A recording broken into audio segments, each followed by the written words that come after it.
According to the first responders' oral histories, which were reported in the New York Times, over 100 first responders reported sounds of explosions and flashes of light at the onset of destruction of both towers. These were not discussed in the NIST report. What did these eyewitnesses actually see and hear? All the other evidence of seeing flashes and explosions and the melted metal and the dust particles and with the explosive chemicals found in the debris, there's just a lot of questions about what's been going on, and that these questions have not been answered or even addressed in any sort of full way. We have eyewitness testimony of firemen, policemen, news reporters, and occupants of the building to explosions. An enormous number of eyewitness testimonies.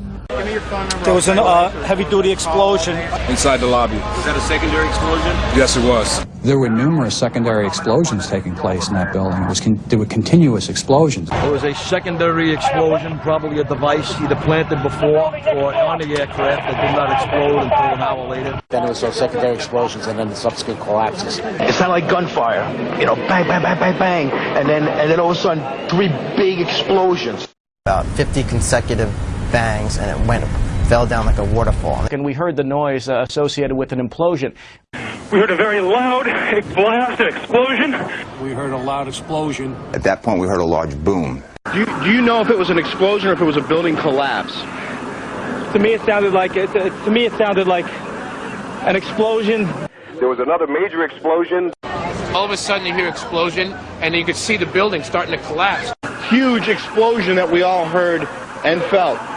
We could hear a rumble, which was about 5 seconds long, preceding the actual collapse, and then a boom when each of those towers collapsed.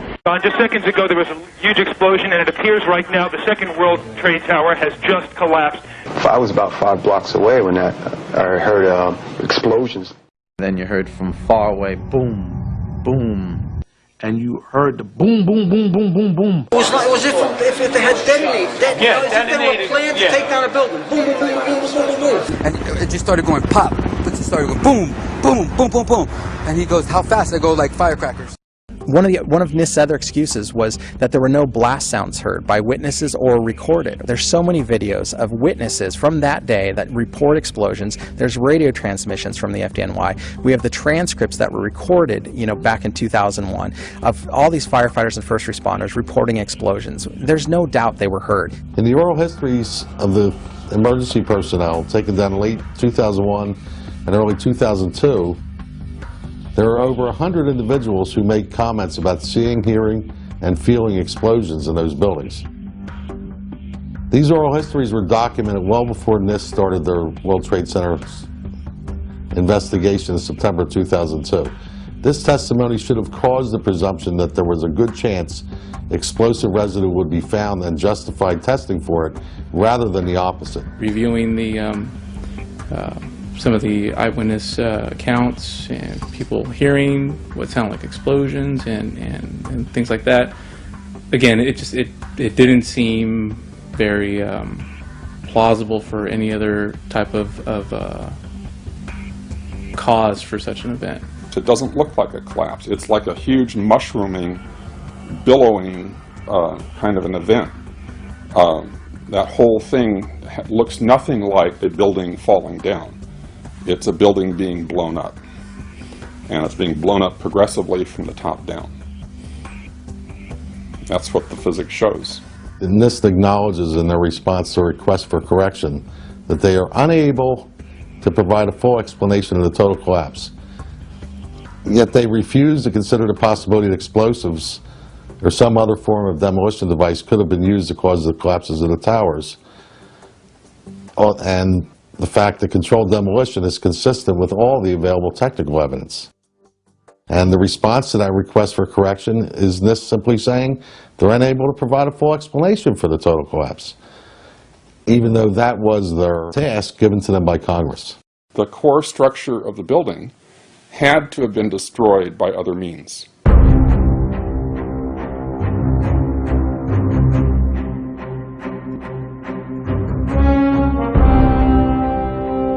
FEMA documents a 1,200-foot diameter debris field around each tower. Videos show multi-ton steel sections of hundreds of individual steel pieces ejecting out of the towers at 60 miles an hour for a distance of 600 feet. They also show clouds of debris pulverized in mid-air and isolated explosive ejections as many as 60 stories below the so-called crush zone. Videos also show the near total destruction of both towers.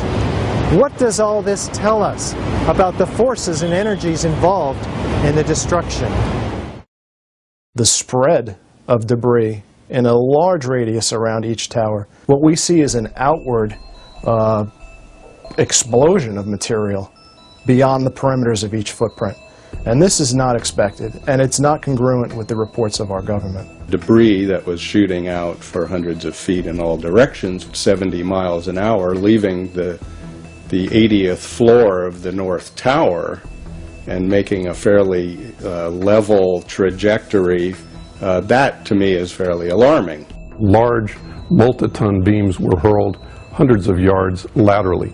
Gravity works vertically, not laterally. The number I got was 78 miles an hour. So something's happening to throw these things horizontally at those kinds of speeds. And here it is trailing white smoke the whole time.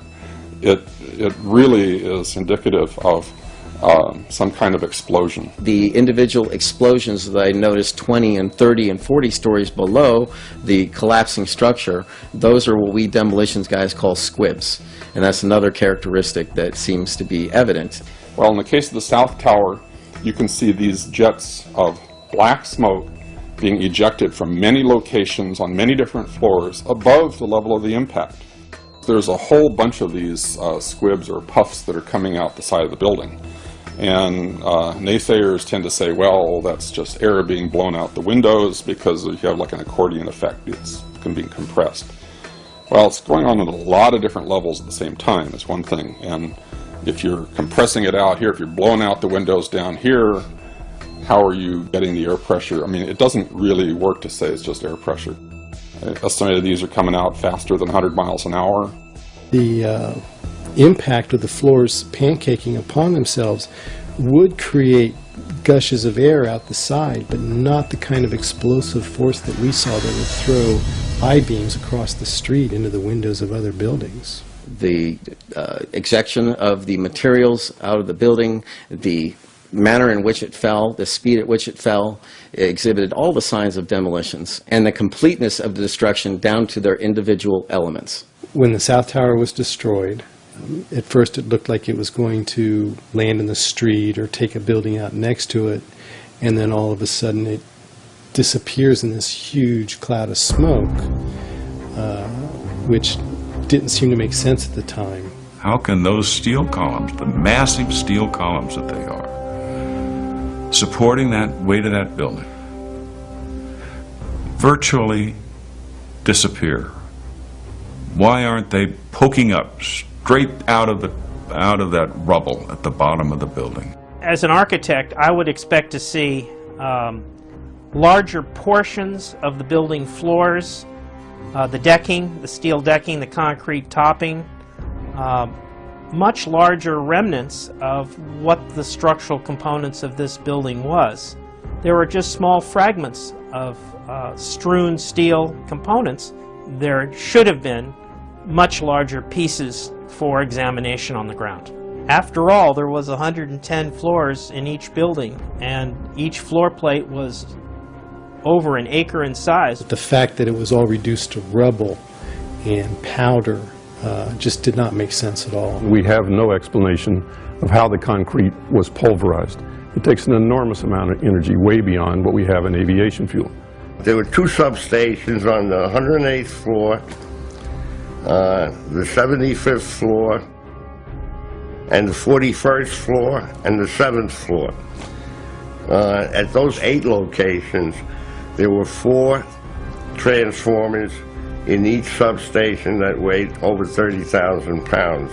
In the substations on the mechanical floors in each tower, the transformers would not explode on their own. They were air-cooled, dry-type transformers. And yet after the collapse, there was, as from what was reported, there was no evidence of them being found at the bottom of the towers. I wonder why. It was a shame that after the collapse that a forensic unit, a forensic engineering unit didn't go into the debris and try to find at that time why the towers had collapsed. I'm sure there was other evidence that could have given a better indication at the time that there was something else wrong.